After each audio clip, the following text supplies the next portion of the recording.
Assalamualaikum warahmatullahi wabarakatuh. Innal hamdalillah nahmaduhu wa nasta'inuhu wa nastaghfiruh wa na'udzu billahi min syururi anfusina wa min sayyiati a'malina. May yahdihillahu fala mudilla lahu wa may yudlil fala hadiya lahu. Ashhadu an la ilaha illallah wahdahu la syarikalah wa ashhadu anna Muhammadan abduhu wa rasuluh. Allahumma shalli ala Muhammad wa ala alihi wa ashabihi wa man tabi'ahu bi ihsanin ila yaumil qiyamah. Wa ba'd. Jamaah rahimakumullah, ada beberapa pertanyaan, kita jawab dulu pertanyaannya. Yang pertama, menjadi kebiasaan di masjid, termasuk di Masjid Syuhada, kelaziman, ada beberapa kelaziman. Bagaimana membawa bantal dan selimut untuk tidur di masjid, mabit di masjid, apa boleh setelah makan sahur sebelum subuh pulang?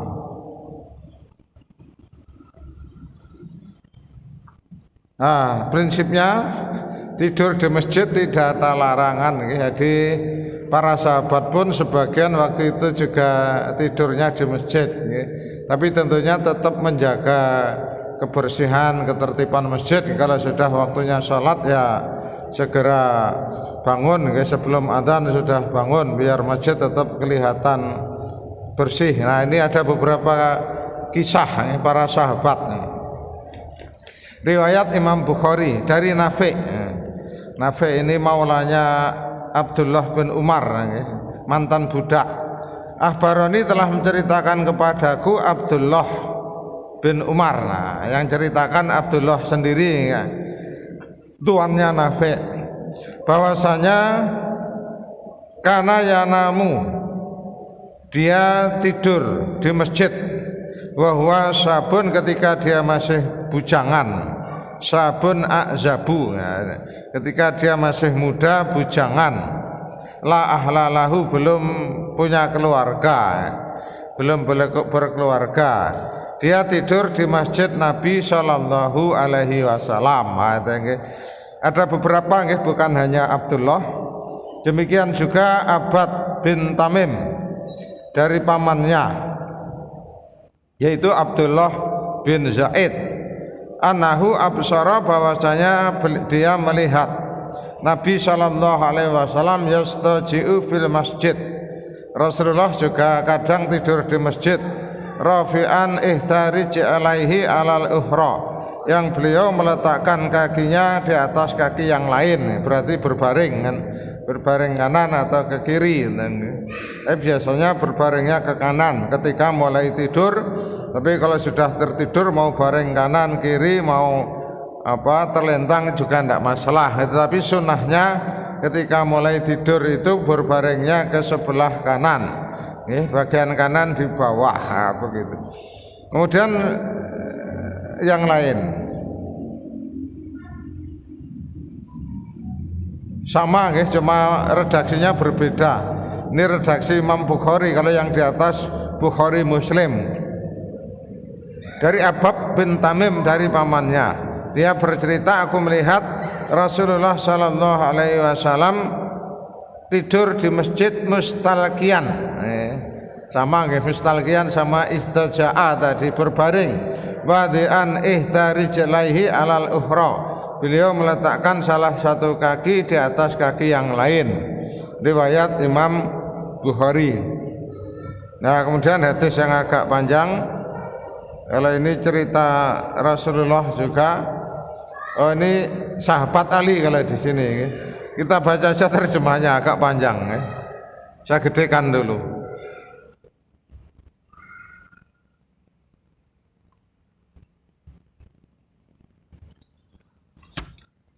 Dari Sahal bin Sa'ad berkata, Rasulullah Shallallahu Alaihi Wasallam datang ke rumah Fatimah, namun Ali tidak ada di rumah.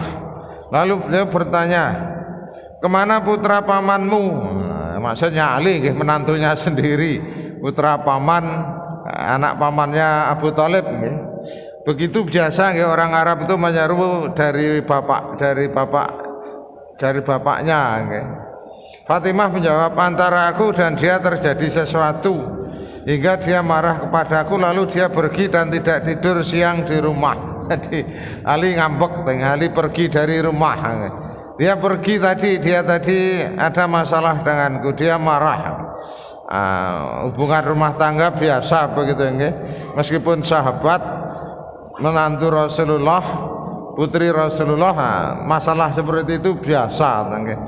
Maka Rasulullah berkata kepada seseorang, carilah di mana dia. Rasulullah ingin mencari Ali. Kemudian orang itu kembali dan berkata, wahai Rasulullah, dia ada di masjid sedang tidur. Dia ngambek tidur di masjid. Maka Rasulullah mendatanginya. Ketika itu Ali sedang berbaring, sementara kain selendang jatuh di sisinya hingga ia tertutup debu. Maka Rasulullah Shallallahu Alaihi Wasallam membersihkannya seraya berkata, wahai Abu Turab, bangunlah. Abu Turab, bangunlah. Nah, ini menunjukkan bahwasanya tidur di masjid pada dasarnya tidak ada masalah, tidak dilarang, tetapi tetap mengikuti aturan di masjid. Nah, maka fatwa ulama Saudi Arabia dalam forum Lajnah Ad-Daimah. Lajnah Daimah ini adalah kumpulan para ulama yang biasa memberi fatwa. Lajnah Ad-Daimah lil Bukhus wal Ifta, nama lengkapnya itu lembaga fatwa Saudi. Kalau di kita ya seperti MUI lah. MUI ada lembaga fatwanya. Nah, mereka memberi fatwa, ya juzu naum fil masjid lil muhtas. Dibolehkan tidur di masjid bagi orang yang membutuhkan.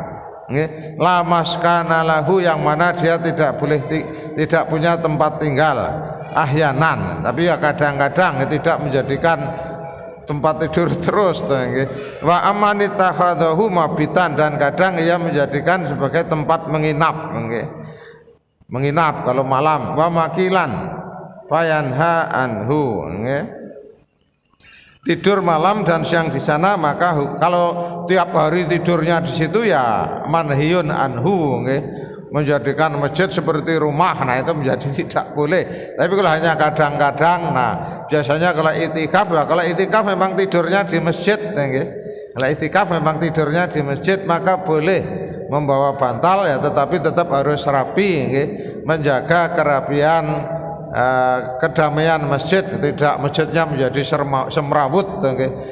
Begitu selesai ya segera dirapikan, tidak kelihatan di antara para jamaah. Nah, prinsipnya itu. Maka ini tadi yang perlu diingat, fatwa dari lembaga fatwa Saudi. Adapun menjadikan masjid sebagai tempat tinggal, tidur malam dan siang di sana, kalau pulang ya ke situ, nah maka hukumnya menjadi terlarang. Muhtasar Fahwa Al-Misriyah, ringkasan fatwa modern, kumpulan fatwa-fatwa akhir ini. Tapi para sahabat dulu sebagian ada yang disebut dengan Ahlus Suffah. Tapi kalau Ahlus Suffah ini ada tempat tersendiri di emperan masjid, tidak di ruang utama. Di Ahlus Suffah diantaranya yang terkenal Abu Hurairah. Abu Hurairah dulu Ahlus Suffah.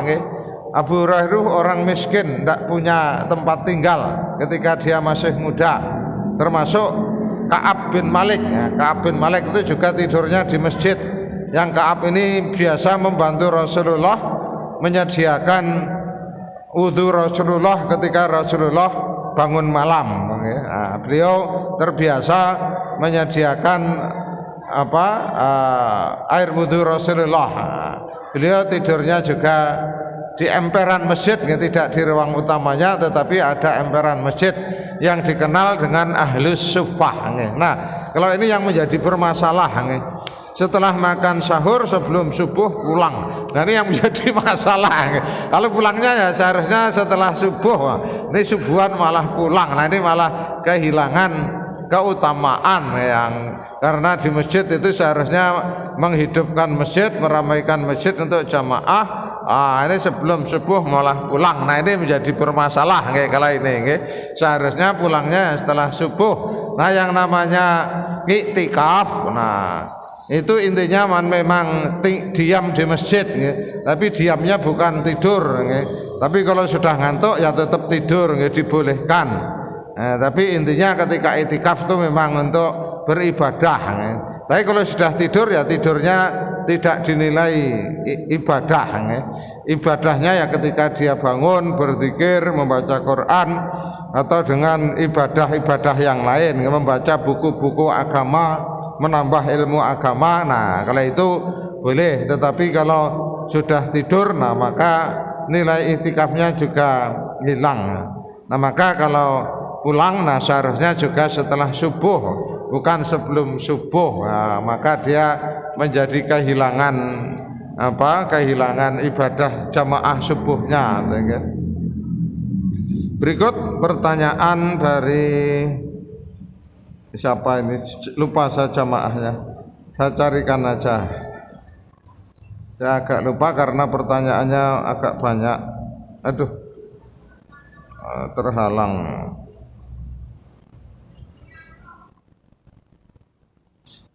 Tentang cukup ya, untuk prinsipnya tidur di masjid boleh, asal tetap menjaga kerapian masjid, ya kan? Kemudian berikut ada pertanyaan, jawabannya agak panjang ini nanti. Di sini dialog antara Allah dan Rasulullah. Ya. Ini katanya tahiyat masjid, tahiyat doa dalam at-tahiyat itu adalah dialog antara Rasulullah Sallallahu Alaihi Wasallam dengan Allah ketika Lailatul Isra Mi'raj, malam Isra Mi'raj di Sidratul Muntaha. Nabi Sallallahu Alaihi Wasallam ketika masuk mengucapkan at-tahiyatulillah wassalawatu wat thayyibat. Kemudian Allah menjawab assalamualaikum ayyuhan nabiyyu wa rahmatullah.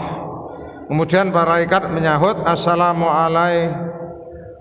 alaikna wa ala ibadillahis shalihin. Nah,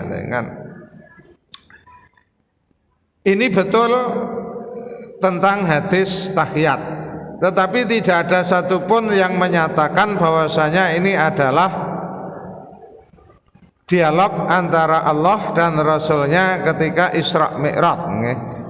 Kami tidak pernah menjumpai dalilnya. Saya belum menemukan satupun kalau itu adalah dialog antara Allah dan Rasulnya ketika Isra Mi'raj. Tetapi riwayatnya begini, sababul wurudnya. Nah di sini sudah saya tuliskan. Sementara sabab Nabi mengajarkan lafaz tahiyat atau tasahud yang dibaca ketika duduk tasahud disebutkan dalam hadis riwayat Muslim, namun sama sekali tidak ada hubungannya dengan Isra Mi'raj. Nah, diceritakan oleh Ibnu Mas'ud, ketika kami salat di belakang Rasulullah Sallallahu Alaihi Wasallam, saat duduk tasahud kami membaca assalamu ala Allah qabla ibadi, assalamu ala Jibril, assalamu ala Mikail, assalamu ala fulan. Nah itu doanya para sahabat ketika tasahud, waktu sahud. Mendengar itu Rasulullah mengingatkan, innallaha wassalam, sesungguhnya Allah itulah assalam. Jika kalian duduk tasahud, fa idza jalasa ahadukum fis shalah, jika salah seorang di antara kalian duduk dalam salat, falyakul, hendaklah mengucapkan at-tahiyatu lillah wassalawatu wat thayyibat, assalamu alayka ayyuhan nabiyyu wa rahmatullahi wa barakatuh, assalamu alayna wa ala ibadillahis shalihin. Nah itu itu ajaran tuntunan Rasulullah yang disampaikan kepada sahabatnya. Tidak ada sama sekali kalau cerita itu ketika Isra Mi'raj. Nah itu ya. Jikalau seseorang mengucapkan ini maka akan mencakup seluruh hamba Allah yang saleh, baik yang di langit ataupun yang di bumi. Begitu. Kemudian itu melanjutkan asyhadu alla ilaha illallah wa asyhadu anna Muhammadan abduhu wa rasuluh. Hadis ini riwayat Imam Bukhari nomor sekian, Imam Muslim nomor sekian. Hadis ini menunjukkan bahwa hadis tahiyat tidak ada hubungannya sama sekali dengan peristiwa Isra Mi'raj. Dan sahabat baru diajari oleh Nabi Shallallahu Alaihi Wasallam setelah beliau mendengar tasahud tahiyat sahabat yang tidak tepat, yang keliru. Memang benar ada beberapa kitab tafsir yang menceritakan tadi, menyebutkan tahiyat kaitannya dengan Isra Mi'raj, namun tanpa menyebutkan sanad. Nah ini masalahnya di sini, karena kalau kisah itu sudah menyangkut Nabi, sudah menyebut nama Nabi, maka wajib di sana ada yang namanya sanad. Sanad itu runtutan perawi yang meriwayatkan suatu hadis. Nah maka kalau suatu riwayat tidak ada sanad, maka itu dianggap kisah-kisah palsu, kisah-kisah dongeng yang tidak bisa dijadikan sebagai dasar hukum. Begitu. Nah kalau di sini pertanyaannya malah lebih luas lagi. Saya bacakan pertanyaannya.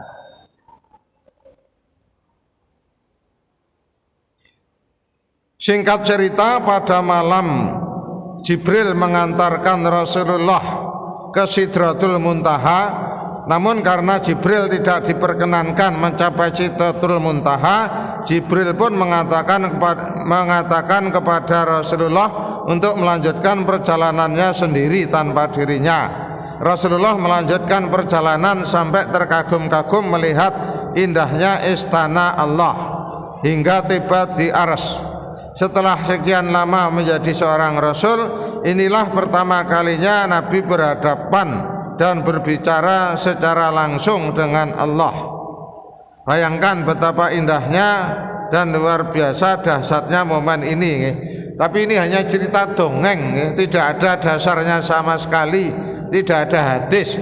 Kalau sudah bercerita tentang yang gaib, itu kan harus ada dalil. Kalau tidak ada dalil ya itu hanya dongeng. Nah kita tidak boleh mendongeng untuk Rasulullah, yang itu disebut dengan membuat cerita palsu terhadap Nabi. Bercerita palsu terhadap Nabi adalah dosa besar. Kita tidak boleh. Maka berhati-hati. Sering saya sampaikan, kalau sudah cerita Nabi, kalau tidak tahu dasarnya, kalau mendapat cerita tentang Nabi tidak ada sumbernya, maka jangan dipercaya, jangan diikuti, dan jangan ikut menyebarkan, jangan ikut nge-share, karena akan menjadi dosa jariah. Kita nge-share, orang lain nge-share, nah dosanya bertambah-tambah. Nah kita menjadi rangkaian mendapat dosa jariah tadi. Kemudian Rasulullah memberi salam penghormatan kepada Allah, at-tahiyatul mubarakatuh salawatut thayyibatulillah. Ini redaksi tasahud yang lain, saudara kita biasanya lebih populer ini. Nah kemudian Allah menjawab sapaannya Rasulullah, assalamualaikum ayuhan nabiyyu wa rahmatullah wa barakatuh. Nah, mendapatkan jawaban seperti itu, Rasulullah tidak merasa jumawa, berbesar diri, justru beliau tidak lupa dengan umatnya. Maka beliau menimpali assalamu alaina wa ala ibadillahi sholihin, keselamatan, kedamaian bagi kami juga terhadap hamba-hamba yang soleh. Nah, dan seterusnya. Nah begitu, jadi cerita ini tidak ada sumbernya, tidak ada dalilnya, maka tidak perlu kita percaya. Memang ada cerita itu, tetapi cerita itu tidak ada sanadnya. Maka ketika tidak ada sanad, karena ini menyangkut diri Rasulullah, manusia mulia yang tidak pernah berdosa, nah maka kita tidak boleh ikut menyebarkan karena itu berarti cerita dusta yang tidak berdasar dari Nabi. Begitu. Prinsipnya tasahud ada dalil tersendiri, tapi sama sekali tidak ada kaitannya dengan Isra Mi'raj. Berikut barusan pertanyaan masuk. Dalam salat taraweh, imam kelebihan salat taraweh, di belakang imam shaf pertama tidak ada yang mengingatkan, mungkin terlalu khusyuk sehingga rakaatnya lebih 1 rakaat. Apakah melakukan sujud sahwi? Di dalam sholat apapun prinsipnya, ketika sadar kita setelah itu melakukan kekeliruan, maka disunahkan sujud sahwi. Memang tidak sampai wajib sujud sahwi itu, tetapi setiap ada kekeliruan, Rasulullah senantiasa melakukan sujud sahwi. Sujud sahwi itu di dalam riwayat jika ia benar, itu untuk mengalahkan setan. Jika ia ternyata keliru, betul-betul keliru, maka sujud sahwinya adalah untuk menggenapkan. Ketika sholatnya memang harusnya genap, subuh, zuhur, asar, isya kan genap kan. Ketika dia kelebihan, maka sujud sahwinya adalah untuk menggenapkan. Kalau sholatnya ganjil maghrib menjadi genap, maka itu untuk mengganjilkan, karena maghrib itu satu-satunya sholat yang ganjil, karena maghrib itu adalah witirnya sholat siang. Jadi prinsipnya dalam sholat kalau ada kekeliruan, kurang atau lebih, memang disunahkan sujud sahwi. Kemudian ada kasus salat zuhur di rakaat ketika mau bangkit imam tahiyat akhir, kemudian ditegur jamaah subhanallah, imam berdiri kembali melaksanakan rakaat 4 salam. Apakah imam perlu sujud sahwi sebelum atau apakah sesudah salam? Jika imam tidak sujud sahwi, apakah boleh karena sudah menyelesaikan 4 rakaat? Nah, kalau imam sudah kembali ke posisi yang benar, maka tidak perlu sujud sahwi. Jadi kalau kembali ke posisi yang benar tidak perlu sujud sahwi. Sujud sahwi ketika memang keliru, lebih atau kurang. Ketika kurang, maka sujud sahwinya setelah menyempurnakan kekurangannya. Dulu saya ingat sudah kita bahas macam sebab-sebab sujud sahwi yang ada 4. Rasulullah pernah sholat zuhur baru 2 rakaat salam, kemudian para sahabat menegur, wahai Nabi, apakah sholatnya dikosor atau panjenengan lupa? Aku tidak lupa, sholatnya juga tidak dikosor. Kalau begitu panjenengan berarti lupa, wong baru 2 rakaat kok jenengan sudah salam.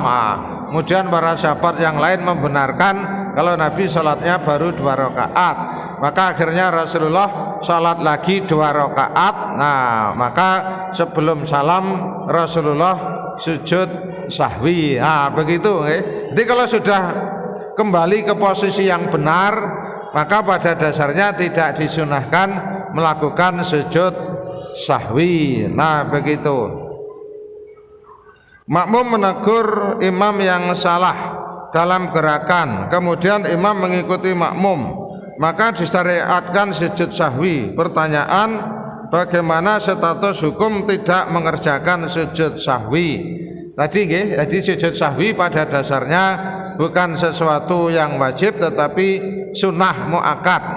Nah, kalau sudah melakukan kesalahan tadi, memang pada dasarnya melakukan sujud sahwi. Sholatnya tetap sah. Kalau tidak sujud sahwi, sholatnya tetap sah. Nah, maka ketika lupa, kadang saya juga lupa, seharusnya sujud sahwi, tidak sujud sahwi, ingatnya sudah salam, maka setelah salam pun tetap disunahkan sujud sahwi.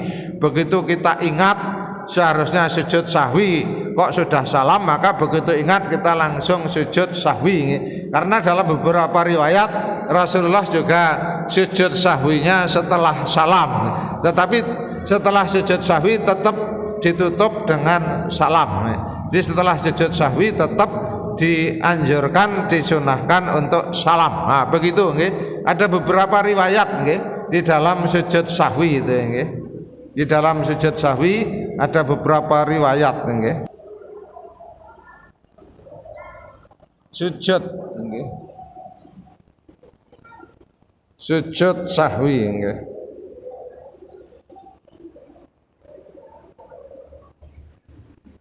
Nah ini sujud sahwi, sebabnya ada 4. Yang pertama ragu jumlah rakaat, ini 4 atau 5. Nah tadi yang saya sebutkan, maka ketika ragu ambillah yang sedikit, 3 atau 4 maka ambil yang 3, 2 atau 3 maka ambil yang 2. Maka setelah itu hendaklah dia sujud sahwi. Jika dia telah salat 5 rakaat kemudian sujud sahwi itu untuk menggenapkannya. Dan jika dia sholat dengan sempurna betul 4 rakaat maka sujud sahwi itu untuk mengalahkan setan. Nah itu, kalau sholatnya sudah benar tetap sujud sahwi karena ragu 3 atau 4. Nah maka kemudian tetap dia dianjurkan sujud sahwi yang tujuannya tadi kalau sholatnya ternyata lebih, nah untuk menggenapkan atau mengganjilkan. Kalau sholatnya ternyata sudah benar, nah itu adalah untuk mengalahkan setan. Kemudian yang kedua lupa tasahud awal, maka sujud sahwi. Tetapi untuk sujud sahwi karena rakaat kedua tasahud awal ada yang kelewatan, nah maka ada anjuran yang lain. Hadisnya aja saya baca. Apabila seorang imam terlanjur berdiri pada rakaat kedua dan teringat ketika berdiri tegak, maka tidak perlu duduk. Diingatnya kalau sudah berdiri tegak maka tidak perlu duduk. Namun apabila dia belum sampai berdiri tegak, maka hendaklah dia kembali duduk. Kemudian hendaklah dia sujud sahwi. Jadi ketika ingatnya sudah berdiri tegak maka tidak perlu duduk tetapi sujud sahwi. Nah ini yang menjadi masalah ketika makmum tidak paham. Imam ketika tegak kan memang tidak harus duduk kan, tapi ketika berdiri tegak diingatkan makmum, subhanallah, imam maunya tidak duduk karena sudah tahu hadisnya kan, tapi makmum tidak tahu terus teriak-teriak. Maka kalau begitu ya ngalah lah imam, daripada makmumnya terus begitu imam duduk tidak masalah. Namun setelah itu seharusnya dia menjelaskan karena ada tuntunan kalau lupa ketika belum tasyahud awal, imam kalau sudah berdiri bertegak maka pada dasarnya tidak perlu duduk, cuma nanti disunahkan untuk sujud sahwi. Rakaat kurang tadi sudah saya sampaikan, kalau rakaat kurang kemudian menyempurnakan, kemudian setelah itu sujud sahwi. Begitu hadisnya panjang ceritanya. Tadi Nabi sholat baru 2 rakaat tapi salam, kemudian setelah salam Nabi diingatkan, Nabi jenengan lupa atau sholatnya dikosor. Nah tidak lupa juga tidak dikosor, ternyata Rasulullah lupa. Nah kemudian rakaat yang dilakukan lebih, Nabi pernah sholat duhur 5 rakaat. Kemudian setelah saya salam beliau ditanya, wahai Nabi azidat salah, wahai Nabi apakah sholatnya ditambah? Qala wa madzaka, kenapa? Sholaita khamsan, panjenengan tadi sholatnya 5 rakaat. Fasajada sajadata ini, maka Rasulullah sujud 2 kali ba'dama sallama. Setelah salam wa yusallimu, kemudian setelah itu Nabi salam. Ini ceritanya ini. Jadi ketika sholat kelebihan maka dianjurkan untuk sujud sahwi. Begitu saya kira begitu. Sudah menjelang maghrib, monggo kalau masih ada pertanyaan bisa di WA kan atau melalui tulisan juga ada. Ini tadi ada barusan yang melalui tulisan.